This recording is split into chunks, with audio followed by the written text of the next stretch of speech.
सुप्रभात। जयतु भारती में आप सबका स्वागत है। आज हम कृतिका भाग 2 में से माता का आंचल पाठ का अध्ययन करेंगे। इसके लेखक शिवपूजन सहाय हैं। बच्चों, आंचल का अभिप्राय है छत्र छाया या संरक्षण। देखो, आंचल कहते हैं साड़ी का जो पल्लू होता है उसी को आंचल कहा जाता है। और जो माँ है वह साड़ी का पल्लू सिर पर रखती है, सिर पर ओढ़ती है। तो इसका मतलब ये हुआ कि हमारे सिर को उस पल्लू से, उस आंचल से छाया मिलती है, संरक्षण मिलता है। तो उसी प्रकार संतान को माता पिता का संरक्षण मिलता है। तो माँ का आंचल मतलब माँ की छत्र छाया, माँ का संरक्षण। तो इस पाठ में लेखक ने माँ के आंचल अर्थात संतान के प्रति माता के संरक्षण का उल्लेख किया है। अतः यह पाठ माँ व संतान के भावनात्मक व आत्मीय संबंध को दर्शाता है। यह पाठ शिवपूजन सहाय द्वारा लिखित देहाती दुनिया उपन्यास का एक अंश है, उसका एक भाग है। उसी उपन्यास से इस पाठ को उद्धृत किया गया है। और यह उपन्यास जो देहाती दुनिया उपन्यास है, यह 1926 में प्रकाशित हुआ था। लेखक ने इसे आत्मकथ्यात्मक शैली में लिखा है और यह एक आंचलिक उपन्यास है, अर्थात ग्रामीण क्षेत्र से संबंधित पहला उपन्यास है जिसको आंचलिक उपन्यास के नाम से प्रसिद्धि मिली है। इस पाठ में लेखक ने ग्रामीण अंचल के साथ साथ बच्चों के खेल, माँ की ममता, पिता का दुलार, लोकगीत आदि अनेक प्रसंगों का वर्णन किया है। लेखक ने पाठ के प्रारंभ में ही लिखा है कि जहां लड़कों का संग वहां बाजे मृदंग, जहां बुढ़ों का संग तहां खर्चे का तंग।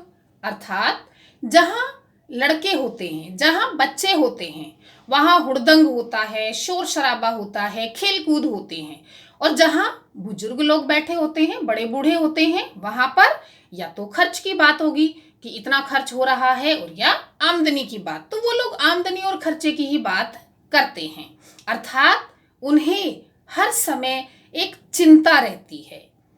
लेकिन लेखक ने यहाँ इन दो पंक्तियों में ही यह बता दिया है कि बड़ों और बच्चों में कितना अंतर होता है। उन दोनों का अंतर स्पष्ट किया है कि जो बुजुर्ग हैं वे चिंतित होते हैं, भविष्य की चिंता होती है उनके मन में, लेकिन बचपन निश्चिंत होता है। बच्चे एकदम चिंता रहित होते हैं और अपनी खेलकूद में ही मस्त रहते हैं। लेखक आगे लिखते हैं कि मैं अधिकतर पिता के पास ही रहता था और माँ के पास दूध पीने और खाना खाने के लिए ही जाता था। लेखक पिता के साथ ही बैठक में सोते थे। पिता सुबह जल्दी उठ जाते थे, इसलिए इन्हें भी जल्दी जगा देते थे और नहा धोकर पूजा करने बैठ जाते थे। इनके पिता भगवान शिव के भक्त थे, उन्हीं की पूजा करते थे। तो लेखक भी पूजा में पिता के साथ बैठते थे और जिद करते थे। तो इनकी जिद पर इनके पिता इनके माथे पर भभूत का त्रिपुंड लगा देते थे। भभूत कहते हैं भस्म, जो हवन की राख होती है उसको भस्म, उसको कहा जाता है भभूत, और वह बहुत पवित्र मानी जाती है। और त्रिपुंड जो माथे पर 3 आड़ी रेखाएं होती हैं, जो तिलक इस प्रकार लगाते हैं, उसको कहते हैं त्रिपुंड। तो लेखक के पिता इनके माथे पर 3 आड़ी रेखाएं खींच देते थे, इस प्रकार भभूत का त्रिपुंड लगा देते थे। तो लेखक कहते हैं कि हमारे बाल लंबे थे और त्रिपुंड लगाने से हम जटाधारी बम्बोला बन जाते थे। अर्थात हम ऐसे लगते थे जैसे भगवान शिव, क्योंकि भगवान शिव की जटाएं लंबी हैं और उनके माथे पर भी त्रिपुंड होता है। इसीलिए पिताजी लेखक को भोलानाथ के नाम से पुकारते थे। वैसे भोलानाथ का असली नाम तारकेश्वर नाथ था।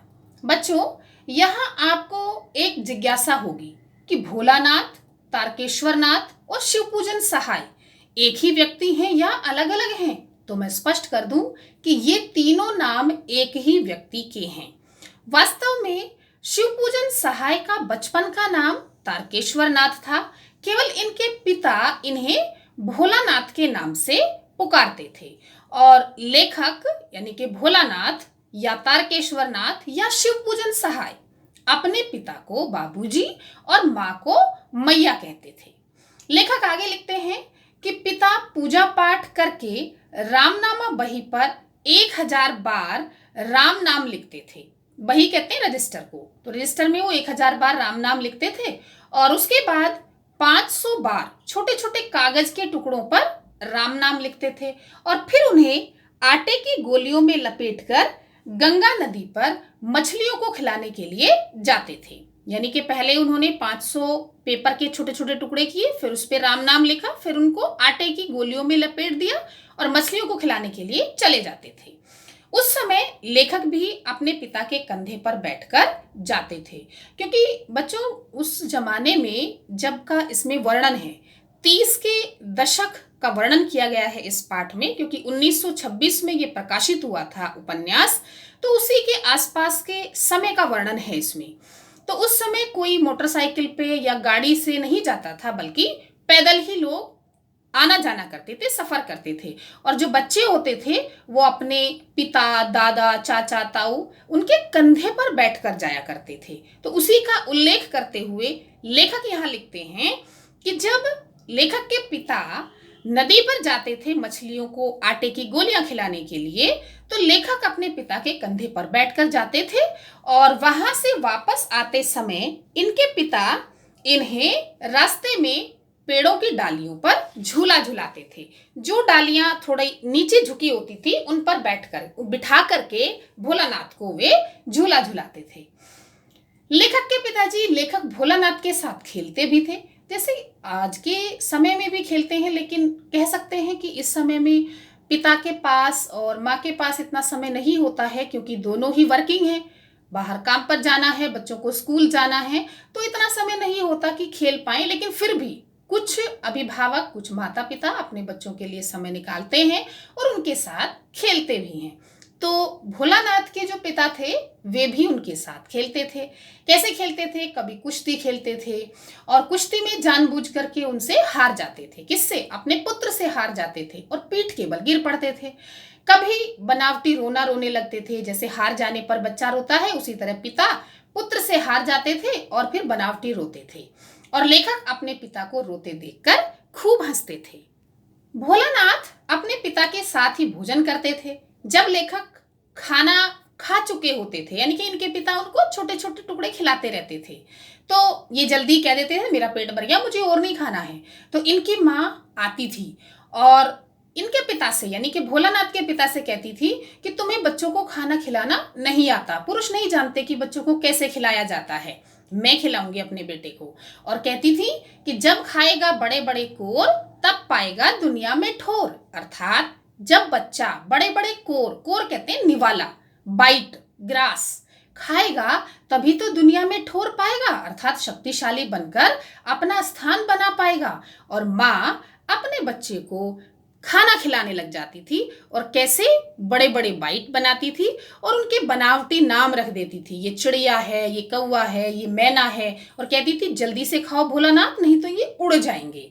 और जो लेखक हैं भोलानाथ, वो उनके उड़ने से पहले ही उन्हें चट कर जाते थे, यानी कि जो बाइट माँ बनाकर खिलाती थी उन्हें खा लेते थे।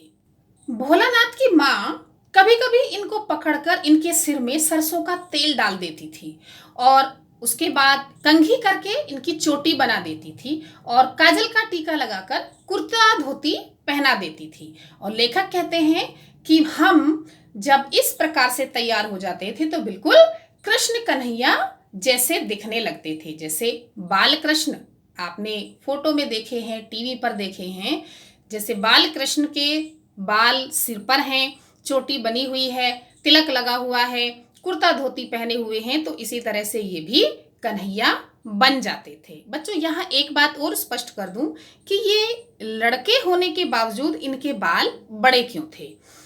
प्रत्येक परिवार की एक परंपरा होती है कि छोटे बच्चे के बाल एक निश्चित अवधि पर ही उतरवाए जाते हैं। कटवाना मतलब उतरवाना कहते हैं, जब पहली समय बच्चे के बाल कटवाते हैं, उसे कहते हैं बाल उतरवाना। किसी के गंगा नदी पर उतरते हैं, किसी के माता जो पूजते हैं माता पर वहां उतरते हैं, किसी के किसी देवी के मंदिर में उतरते हैं।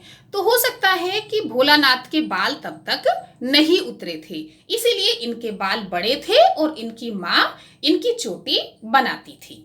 तो लेखक आगे लिखते हैं कि जब मैया पकड़ करके हमें और चोटी बनाती थी तो हम बहुत रोते थे, और उसके बाद पिताजी आते थे, यानी कि ये पिताजी को बाबूजी कहते थे, तो बाबूजी आते थे और इन्हें गोदी उठा करके ले जाते थे। और जैसे ही ये बाहर निकलते थे तो इन्हें अपनी मित्र मंडली दिखाई देती थी। मित्रों को देखकर भोलानाथ रोना धोना छोड़ देते थे और उनके साथ खेलने लग जाते थे। उस समय के खेल भी थोड़े अलग होते थे। इस समय सबके पास प्लास्टिक के खिलौने हैं, इलेक्ट्रॉनिक खिलौने हैं, मोबाइल है, नेट है, बहुत सारी चीजें हैं जिनसे आप घर पे बैठ के खेल सकते हो। छोटे बच्चे भी घर पर ही खेलते हैं, बाहर नहीं जाते हैं। लेकिन उस जमाने में बच्चे बाहर आंगन में खेला करते थे। बहुत बड़े आंगन होते थे, चबूतरे होते थे, वहां पर बहुत सारे आसपास के घरों के बच्चे आ जाते थे और आराम से सब लोग खेलते थे मिलकर। तो वहां पर ये भी खेलते थे। इनके पास खिलौने नहीं थे। कैसे खेलते थे? घर की जो भी टूटी फूटी चीजें होती थी, जैसे मिट्टी, उसके साथ साथ ही मिट्टी है या कंकड़ पत्थर हैं, और घर में टूटी हुई जैसे कनस्तर है, चौकी है, जो भी चीजें होती थी उन्हीं से खेलते थे। तो लेखक लिखते हैं कि ये कैसे खेलते थे? मिठाई की दुकान बनाते थे। अब मिठाई की दुकान बनाएंगे तो उसमें मिठाई किस चीज की रखेंगे? ये मिठाई के लिए इन्होंने छोटी छोटी चीजें जो टूटी हुई थी, जैसे मिट्टी का ढेला है उसको लड्डू बना दिया है, और जो ये टूटे हुए दीपक के टुकड़े हैं उसको ये कहते थे कि ये बताशे हैं, और पत्ते होते थे उनकी पूरी कचौड़ी कही जाती थी। गीली मिट्टी की गोल गोल करके बनाते थे, उसे जलेबियां कहते थे। तो इस प्रकार से ये मिठाई की दुकान सजाते थे। उसके बाद जब मिठाई की दुकान हो गई, फिर सोचते थे अब क्या खेलें। फिर उसके बाद घरौंदा बनाते थे। घरौंदा मतलब मिट्टी से घर बनाते थे, उस तरह से खेलते थे। वह भी खेल चुकने के बाद जब ये घर बनाए तो घर के बाद ज्योनार बिठाते थे। ज्योनार कहते हैं दावत, दावत करते थे। और दावत में भी वही पत्ते की पूड़ी होती थी और धूल का आटा मान लेते थे, और जो बालू जो रेत होती है उसको चीनी मान लेते थे, दिए की कढ़ाई बनाते थे। तो इसी प्रकार से ये उस तरह के खेल खेलते थे। और फिर ज्योनार, यानी कि ज्योनार तैयार हो गई, दावत तैयार हो जाती थी, पंगत बैठ जाती थी। पंगत का मतलब होता है पंक्ति, सारे बच्चे पंक्ति में बैठ गए जीमने के लिए, भोजन करने के लिए। उसी समय भोलानाथ के पिता भी आकर बैठ जाते थे, और जैसे ही वे बैठते थे सारे बच्चे उन्हें देखकर भाग जाते थे। और भोलानाथ के पिता कहते थे कि अगली बार दावत कब होगी भोलानाथ? तो सारे बच्चे वहां से भाग जाते थे। कभी कभी ये लोग बारात का भी जुलूस निकालते थे, बारात का खेल खेलते थे। उसमें कनस्तर का तंबूरा बनाते थे, यानी कि कनस्तर बजाते थे, और जो टूटी हुई चूहेदानी होती थी उसकी पालकी बना लेते थे। तो इसी प्रकार से अनेक प्रकार के जो भी टूटे फूटे सामान थे उन्हीं को ये एक साथ इकट्ठा करके उनसे खेला करते थे। तो लेखक ने इसी प्रकार से इसमें लिखा। उसके बाद बारात का खेल हो गया, फिर ये खेलते थे खेती करके, कि किस प्रकार से खेती हो रही है। तो चबूतरे पर ही ये लोग खेती करने लग जाते थे। जल्दी ही खेती बो दी जाती थी, फिर काट ली जाती थी, फिर ओसाई जाती थी, यानी कि उसको फटका जाता था। और उसके बाद लेखक के पिता आ जाते थे और पूछते थे अब की फसल कैसी हुई भोलानाथ? बस इतना सुनते ही सारे बच्चे वहां से भाग जाते थे। लेखक लिखते हैं कि हम लोग ऐसे ऐसे नाटक रोज खेलते थे, और आने जाने वाले लोग भी वहां पर खड़े होकर हमारे उन खेलों को देखा करते थे। बच्चों, यहाँ पर लेखक ने पुराने जमाने के जो खेल थे, पुराने जमाने का जो बचपन था, उस समय की जो मित्रता थी, उन सब का भी वर्णन इन खेलों के माध्यम से किया है। लेखक व उनके मित्र बाल स्वभाव के कारण रास्ते में आने जाने वाले कुछ लोगों को बहुत चिढ़ाते थे। जैसे वो कुछ लोग बहुत जल्दी चिढ़ जाते हैं ना कोई भी बच्चों की बात सुन करके, तो उसी तरह के कुछ लोग थे और ये उन्हें बहुत चिढ़ाते थे। तो ऐसे ही एक घटना का वर्णन करते हुए लेखक लिखते हैं कि एक दिन बहुत जोर की आंधी आई और सारे के सारे मित्र आंधी में गांव से निकल करके आम के बगीचे में पहुंच गए कि छोटे छोटे जो आंधी में आम गिरते हैं उन्हें बीन करके खाएंगे।